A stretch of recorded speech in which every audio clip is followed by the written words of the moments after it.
One of the big asks during the Red for Ed movement in 2018 was smaller class sizes. That same year, Arizona was ranked the worst state in the country when it comes to student to teacher ratio. So what progress, if any, have we made in the last 3 years? Here's ABC 15's Carla Navarrete. I feel like we're still in the same spot we were in 2018 and possibly worse off. Katie Nash is a high school science teacher at Chandler High School and president of her teachers union. Back in 2018, she was at the forefront of the Red for Ed movement. If I could talk to Governor Ducey directly, ironically, 3 years ago yesterday, I was up at his office. I would tell him, please stop calling yourself the education governor. And back then, aside from the promise of raising teacher pay by 2020, Governor Ducey announced his investment in public education would translate into smaller class sizes. Katie says instead, the governor's agenda has been a different one. Privatization of education, expansion of vouchers, more tax credits and STOs and all of these different things. That's not pro-public education. Nash teaches science in the International Baccalaureate program, a rigorous curriculum that she feels lucky to teach because the class size tends to be low. She signals that her class size is the exception.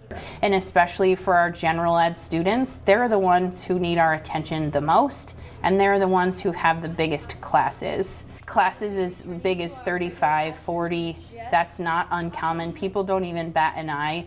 She says the ideal situation for high school classes would be 20 to 25 students. We are not as a state having that conversation on a broad enough level. Newly elected Senator Christine Marsh, who is also an educator and made class size a priority on the legislation front. I'm a teacher, so to me, it's a fact. They need to be lower. We're among the highest in the nation. This year, she introduced Senate Bill 1227, which would have created a task force to get class size data by grade and subjects. But we don't have any specifics on like what's happening in your average freshman English class, for example. The bill sat on Senate President Phan's desk and never made it anywhere.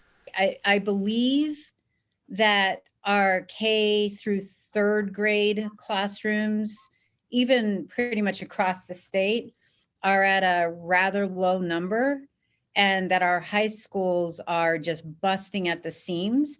But the key to that entire, couple of sentences is I believe. We don't know. We don't know. Katie Nash does admit that COVID did bring smaller class sizes this school year because so many went to either school online or seeked other educational options. But she does admit it's only temporary. Some of us are kind of enjoying those smaller class sizes because you're able to get and connect with those students a lot more easily.